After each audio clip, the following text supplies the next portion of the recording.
namoonni birrii keessan biyya arabaa biyya kamiyyuu jiraadha maallaqa baattanii galtanii fi akkasumallee immoo baankii keessa deemtanii maallaqa keessan kan dura buukii irraa baafachuudhaaf deemtanii akka muudannoon obboleettii kana akka hin taane jechuudha. Obboleettii kanarraa barachuu qabdu akka hin nyaatamne hundumti keessan sheer waliif godha.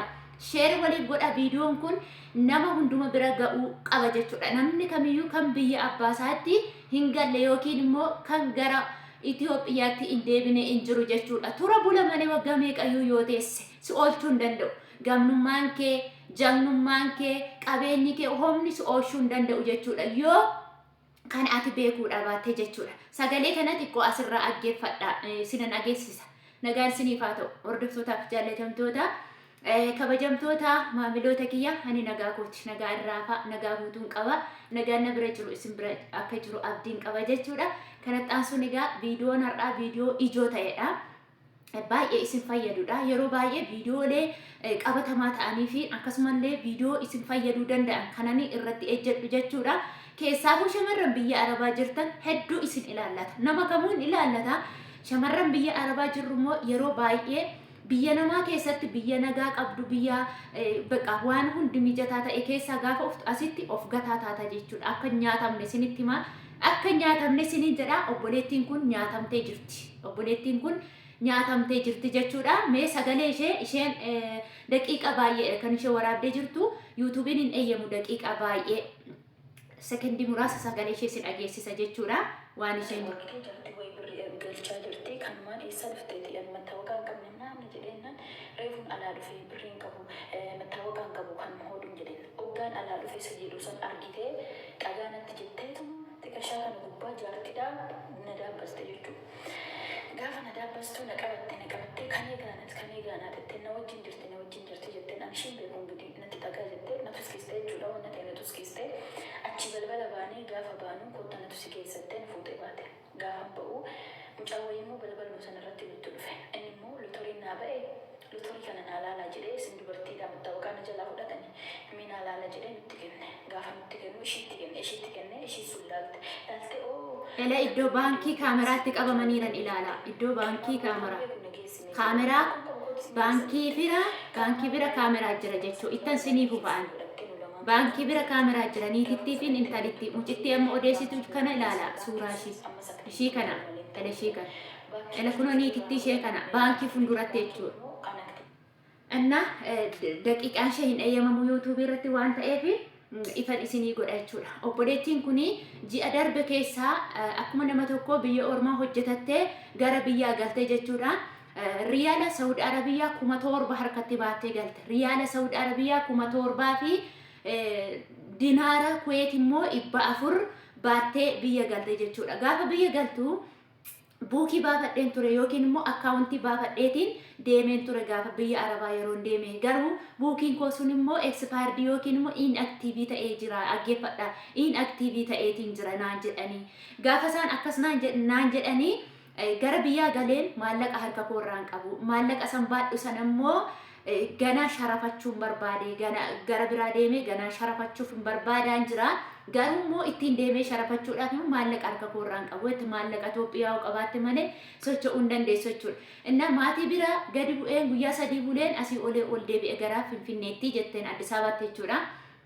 Gaafan ol deebi'ee baankii dhaqee birrii naa baasaa gaafan jedhu akkaawuntiin kee inactive ta'eera sii ba'uu hin danda'u naan jedhanii gaafa isaan akkas naan jedhanii naashinaal aadii fidi naan jedhanii na gaafatanii isaan gaafa isaan kana na gaafatanii ani immoo paaspoortii koo fuudheen itti kenne naashinaal aadii hin qabu alarraan ungalaan jedhee jette yeroo ani alarraan gala jedhu tokko immoo maallaqa galchaa jirti na dhageessee jetteen na dhageessee alarraa dhufta hin danda'ama iddoo biraatti hin danda'ama jettee yeroo masana na daabbaste mataa koo kan akkas na daabbaste ayizoosh abshir yoo asitti si didanii aniyyuu bakka biraa anatu si geessa ani siif masuula yookiin itti gaafatamtuu keedha an sin gargaara naan jette jennaan tole jedheen ishii isaan kun gana didan aktiiv hin taaneera deemii iddootti buukii kee baafatte sanatti aktiiv godhinaan jedhanii birrii naa baasuu didanii jetta.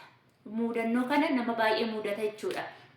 Innaan tole jedhee isheen si gargaara gaafa jettu dubartiidha mana gochuu hin dandeessu maallaqa baattee baastee jettee faana bahu. faana yeroo baanu akkasuma bareerra yeroo geenyu kan lootorii kutaa dhufe immoo hinnaa bahee jecha lootorii baatee barbadatti nutti dhufennaan sin dubartoota nama gaariidha naa ilaalame hinnaa bahee kun hinnaa bahee kongiraan kan dessaalaachu bagee gammaddee lootoriin sii ba'ee jira jettennaan maali horee natti argisiisii eessarraatiin fudhadhaa lootorii sana iddoo kamirraati naan jedhee ishee angaafate isaan siistemii qabu jechuudha. Isaan waliin beeku waliin deemaa jiru. Innaan siinis anumatu si geessa jettee makiinaa raayidii qabattee makiinaa raayidii keessa nu buuste raayidii beektu 90-60 jechuudha. Makiinaa raayidii yeroo baay'ee ishii malee qabatiin aanan siniin jedhu ishee keessa nu buuste baankii nu geessiteetti. Yeroo baankii nu geessitu baankii annaan baankii tokko gaafa amnu ammas baankii iddoo isheen na geessite sana didan jette. Amma isheen kee gaafa didanii eessaa ba'eera buukiin kee kuni jennaan achuma Finfinnee keessaa ba'eera bena nama si geessa achi jette. Addoo sana gaafa nageessanii birrii Itoophiyaa birrii 20,000 kaashii baafadheette. Kaashii baafadhee riyaalli Saawudii 17,000 harka jira. Diraamni diinaarri Kuwait 4 harka jira. Birriin Itoophiyaa 20,000 harka jira. Warqii ximizii quba 2 ximizii 2 jette. Warqii ximizii 2 harka jira. Moobaayiliin harka jira. Paaspoortiin kana hunduma isaa akka walitti qabateet barreetti immoo iddoon suuraa ani isin argisiise kana yeroo baankitti ol galuuf jettu hin sifattashu yeroo sana niitittiin sabtatatat jettii jette. Innaan qaban ishee qaban jedhe. Zamadeenaat jedhii goddanyaa kodhaa nama wal beeknu jedhii naan jetti isheen immoo jette. Yeroo sana warri baankii eegan sun suura kaasan yeroo sana jechuudha. Amma niitittiinis suura kaatee jirti. Mucayyoon kunis suura kaatee jirti. Kaameraa qaba baankiin jechuudha. Hin beekamuuf kaasan isaa yeroo sana jechuudha. Achirraa fuudhee yeroo amma achi birrii sanas fudhadhee hundasaa fixadhee naa xumurtee makiinaa yaabbanne ammas jette makiinuma raayidii sana. Egaa yeroo sana ajaja ishee malee ajaja koo tokko waan godhuun qaba. Waan isheen jette bichaan godha jette yeroo sanatti. Maaliif qaqqabdee jirtu waan ta'eef jechuudha.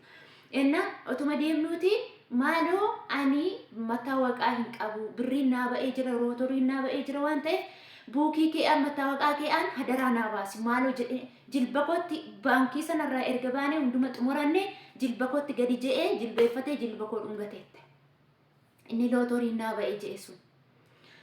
Ishi bakka isaanuu na gargaaranii hamma kana naa godhanii birrii koos naa baasanii hamma kana naa xumuranii. Ani immoo aqee lootorii sana saafii fuudhuun dadhabaaree jedheen tole jedheen yeroon iddoo tokko nageessan jette gamoo tokko bira gaafa nageessan buukii kee fudhattee moobaayilii fuutee oliin galtu warqii fuutee oliin galtu birrii homa fuutee oliin galtu ati paaspoortii kee bichaa fuutee ol galta malee bilbila kee immoo paaternii bilbila kee banii jedhanii si'a 2 na bansiisan jette.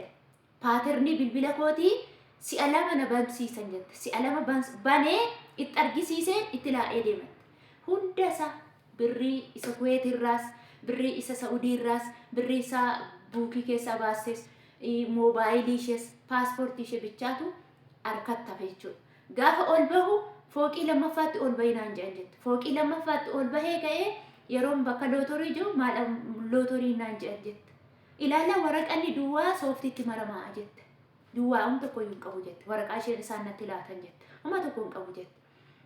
Achi yeroon ol deebi'uuf ka'u yeroon deebi'ee bu'a jiru mataan na dhukkubee mataan kun lafaan na mareetti. Lafaan na maree jennaan namni achuma keessaa na gargaaree liiftii ana qabsiise ganna buusan jette. Asuma xiqqoo ishee araffi jedhi boqadhu gaafa naan jedhan xinnoo tokko gadi boqadhee. Gaafa boqadhee ka'u rafeen jiraa jette. Argitani? Rafeen jiraa.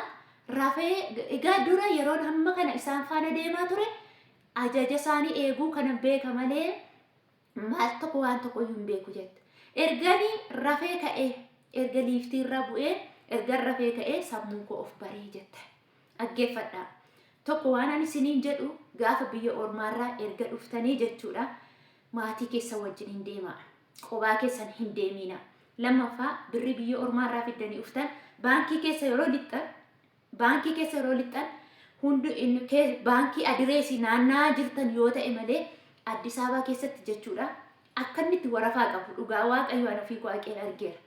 Isaan warri si sharafan akka ajaa'iba si kabaju ol si dabarsanii si teessisanii si gaafatanii buukii irra gashattamu hin baaftamu buukii addisii baafatamu maal jedhanii si kabaju gin warri achi keessa taa'an jechuudha namoonni faamilii wantin jechuudha maamiloonni achi keessa jiranii sobaniim achi keessa taa'u ambirri gashuus hin jiru ambirri baasuus hin jiru achuma keessa taa'anii hin eeggatu jechuudha warra alarraa ufan si tuqu jechuudha akkati waa baattu beeku akkati warqii baattu akkati birrii baattu waan beekaniif si tuqu jechuudha yeroo sana immoo ati yookiin afaan dogoggorte yoo waa tokko rakkadhen jettu sin gargaara ani si gargaara siin jiru haala kanaan si goyyomsu jechuudha obboleewwan kiyya of eeggannoo guddaa godhaa jechuudha makiinaan raayidii yeroo yaabbattan makiinaan raayidii yeroo 90-60 yoo ta'e yoo lubbuun sinitti dhufte qobaa keessan kallattiitti deemtan yoo dhabdan 90-60tti dawwaladha dawwaltanii kaatanii koodii dijiitii 4 bilbila keessan irratti miisejjiin sii dhufa jechuudha. Inni kun kan mootummaan beekudha jechuudha.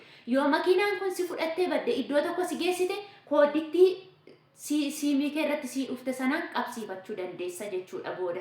Malee ammoo gaafa biyya ormaarraa dhuftan nama isin barbaachisa dirqaman yookiin tasgabbaa'aa bakkuma jirtan sana dhaqaa. Yookiin immoo adireesii buukii keessan san baafattan irratti dhaqaa dura buukii keessan sirreeffadhaa.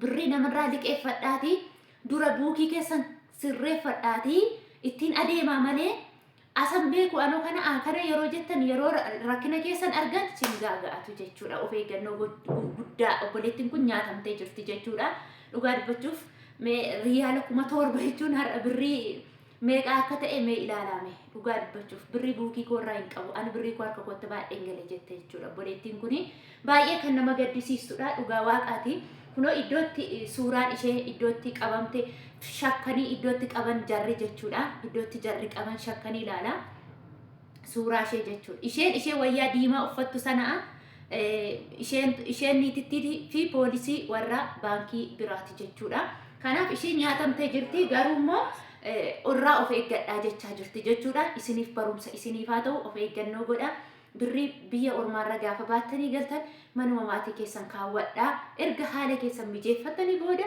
sharafachuu dandeessu qaqqabdu wanti darbu tokkollee hin jiru siniin jedha obboleewwan kiyya qaalii waaqayyo sinaa eegu rabbiin isinaa eegu waan baay'ee ulfaataadha jechuudha nagaa naa ta'a baay'ee sin kabajaa baay'ee sin jaaladhaa yoo sinitti tolee laayikii godhaa siniin jedha yoo sinitti toliin immoo dhiisuu dandeessu turtii biraa yookiin immoo viidiyoo biraan walitti deebina nagaan tura.